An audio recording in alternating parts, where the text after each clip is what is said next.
Welcome to the Echoes of Ihsan podcast, where we like to take these deep dives into wisdom traditions and explore how they can enrich our lives today. Yeah. And today we are embarking on a fascinating journey through a text that is considered a cornerstone of Islamic jurisprudence, the Muwatta Imam Malik. Correct. Specifically, we'll be focusing on Book 47, which is dedicated entirely to the concept of good character. It's quite remarkable, isn't it, that in the midst of all these legal rulings and practical guidelines, Imam Malik, this towering figure in Islamic scholarship, Right. chose to dedicate an entire book to something as seemingly intangible as good character. It really highlights the importance of this concept, not just within a religious context, but as a foundation for ethical living in general. Yeah. I mean, we're talking about a text that was compiled over 1,200 years ago, Right.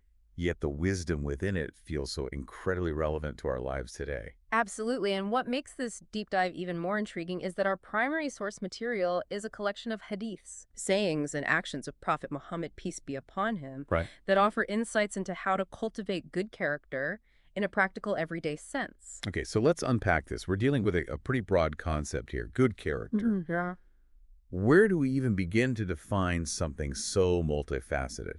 Well, a great starting point is a hadith narrated by Mu'adh ibn Jabal, where Prophet Muhammad, peace be upon him, advises, make your character good for the people. Okay. This simple statement really encapsulates the essence of what we're exploring. Yeah. It suggests that good character isn't just about our private thoughts or intentions, Right. but rather it's manifested in our interactions and relationships with others. I love that it's phrased as make your character good. Yeah. It implies effort, Mm-hmm. a conscious choice we make each day. Absolutely. It's not just about who we are inherently, but also about how we act and the impact our actions have on those around us. Mm-hmm. It's about actively shaping ourselves into better human beings. Precisely. And this idea of character as a cultivated quality, something we strive for and refine over time, Yeah. resonates across cultures and philosophies. Oh, so. Think about the ancient Greek philosophers emphasizing virtue ethics, You're right. or Confucianism, stressing the importance of Ren, which embodies benevolence and humaneness.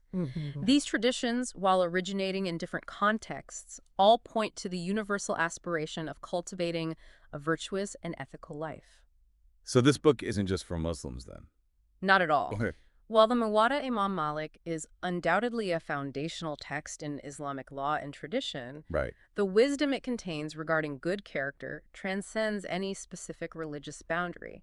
It offers valuable insights for anyone seeking to live a more principled and fulfilling life. Here's where it gets really interesting. Okay. The Muwatta doesn't just tell us to be good. Right. It gets into the specifics of what good character looks like in practice. Yeah. It's like a practical manual for ethical living filled with anecdotes and teachings that illustrate how to embody these virtues in our daily lives.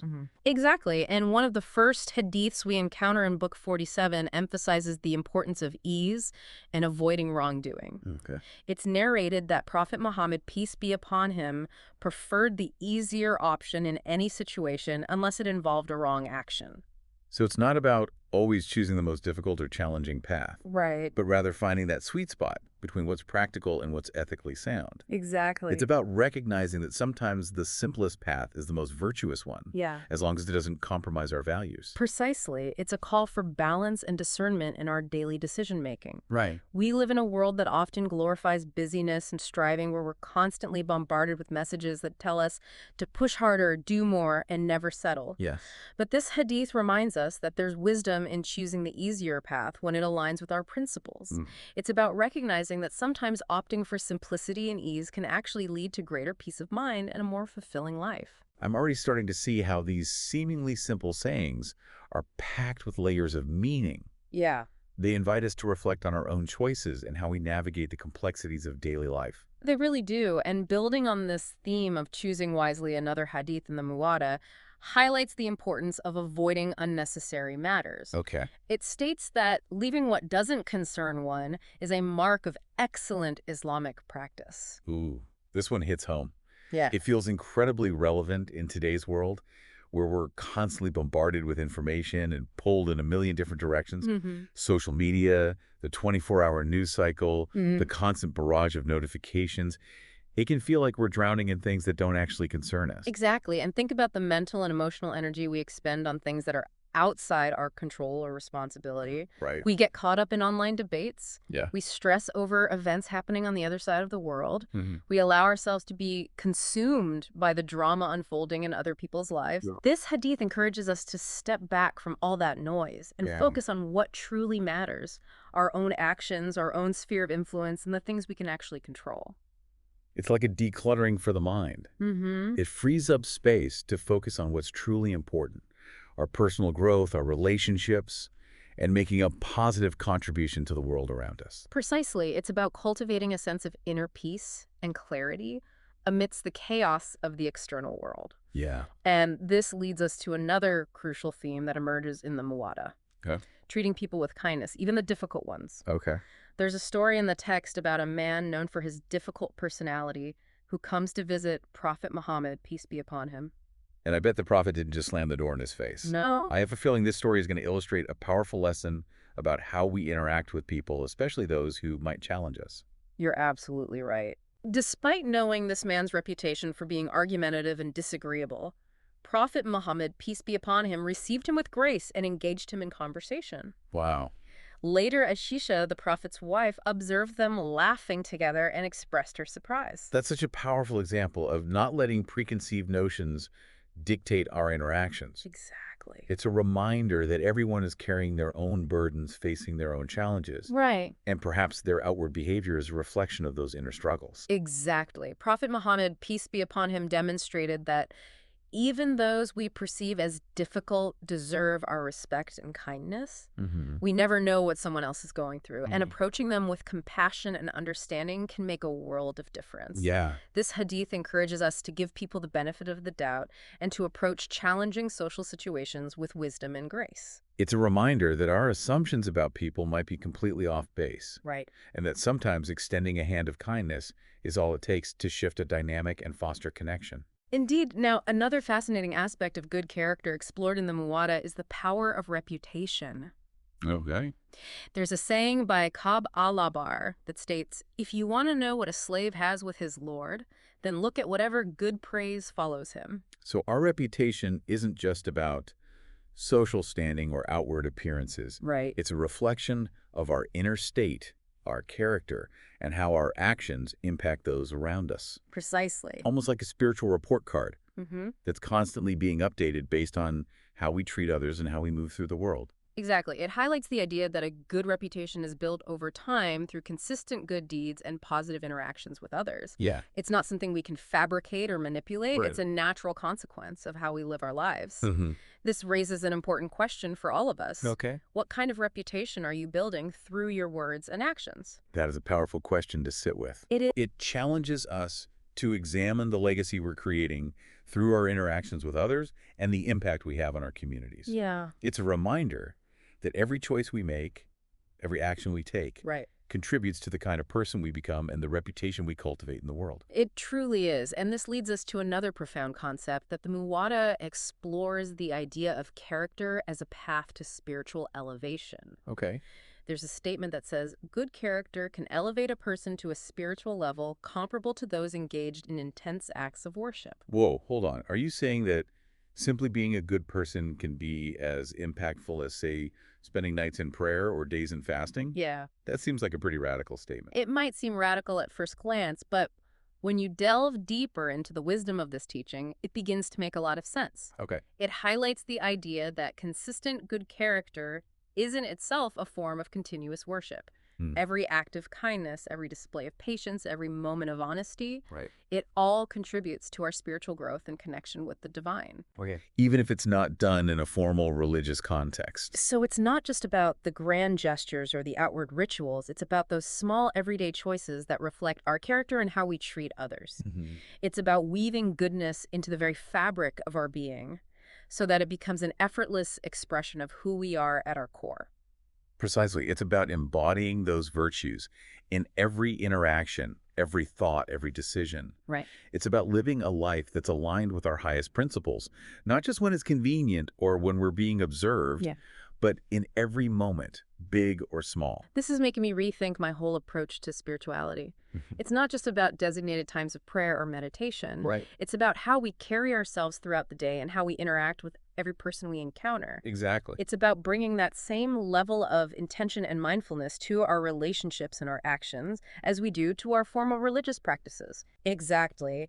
And speaking of living well and fostering positive relationships, the Muwatta also places great emphasis on the importance of mending relationships and avoiding discord. Okay. There's even a hadith that ranks mending discord above prayer and charity in some instances. Wow. That's a pretty bold statement. Yeah. Is it really saying that resolving conflict is more important than those foundational acts of worship? It might seem counterintuitive on the surface, Yes. but it speaks to the profound understanding in Islam of how essential it is to cultivate harmony and peace within the community.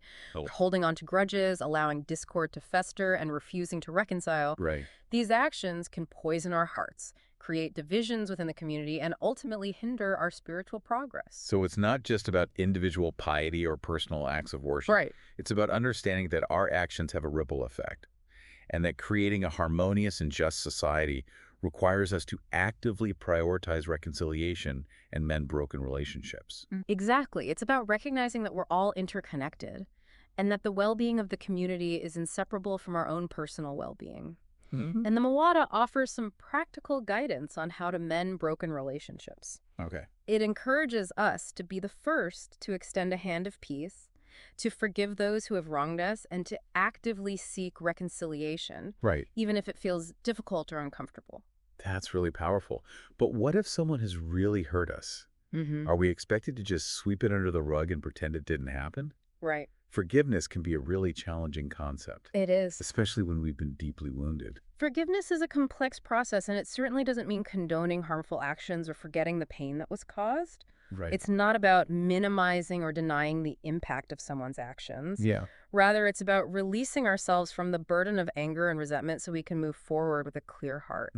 It's about recognizing that holding on to those negative emotions ultimately harms us more than anyone else. This is reminding me of the saying, holding on to anger is like drinking poison and expecting the other person to die. Yeah. It only harms us in the end, both emotionally and spiritually. That's a perfect analogy.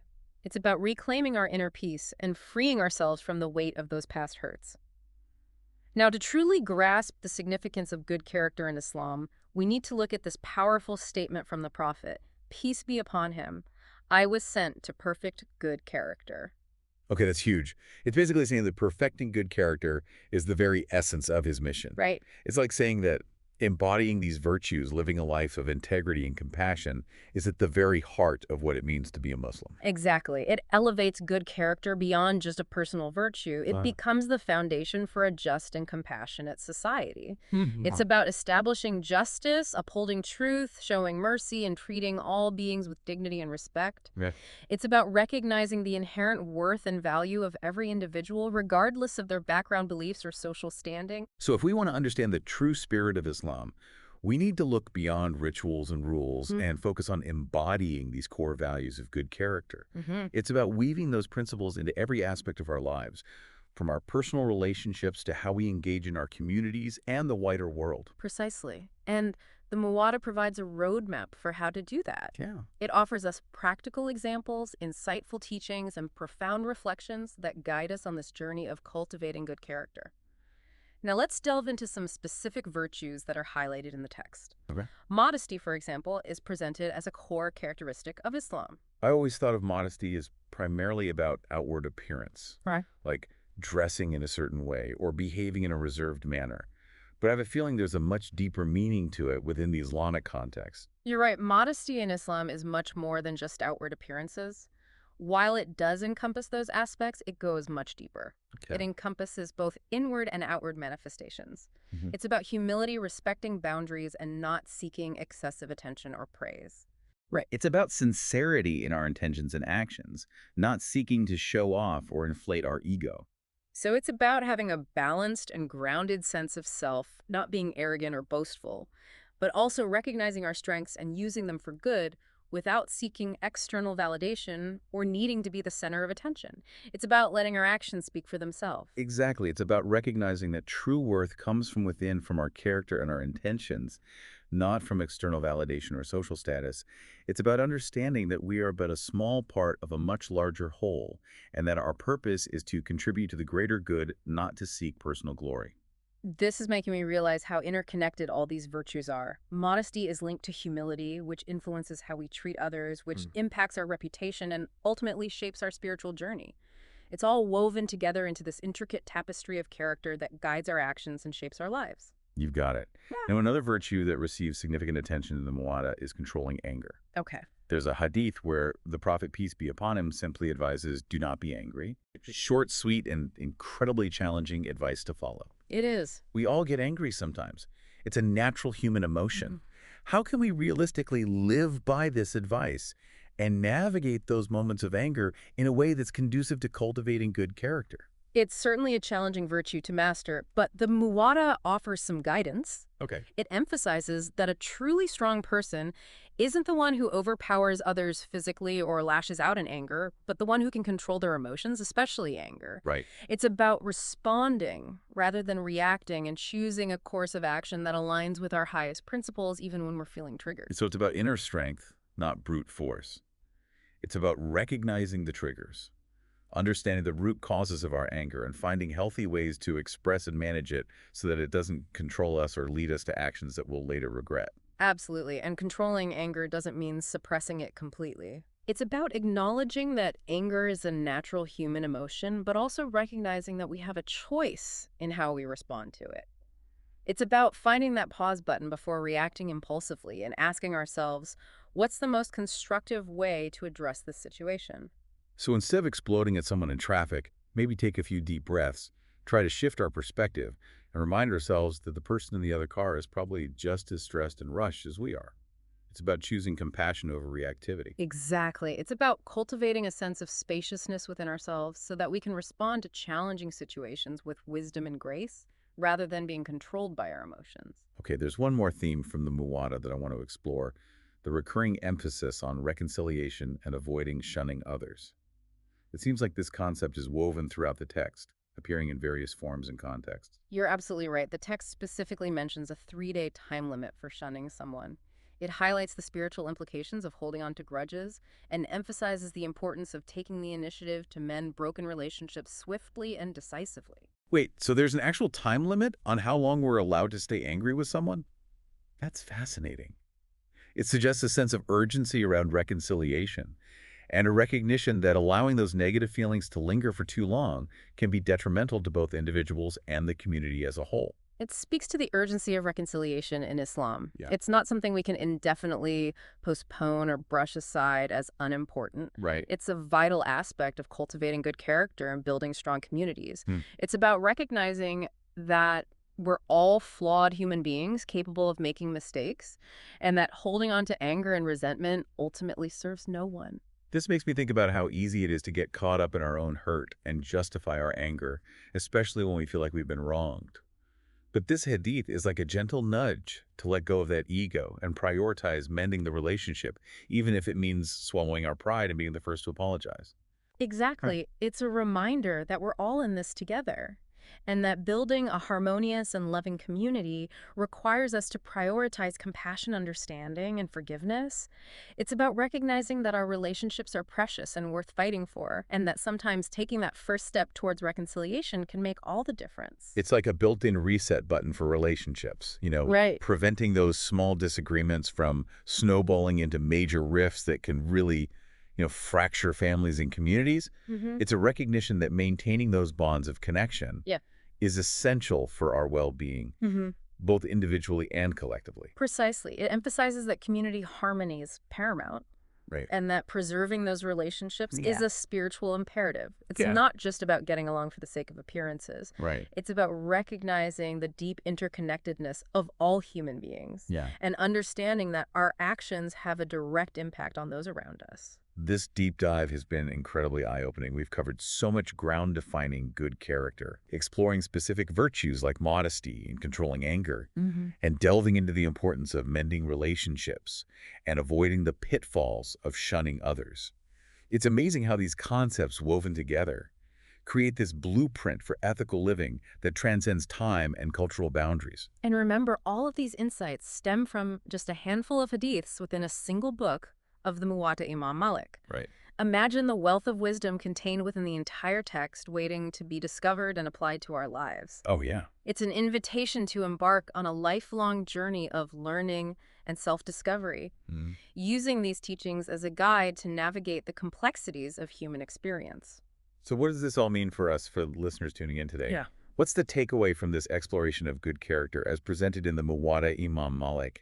How can we take these ancient teachings and make them relevant to our modern lives? I think the most important takeaway is the interconnectedness of it all.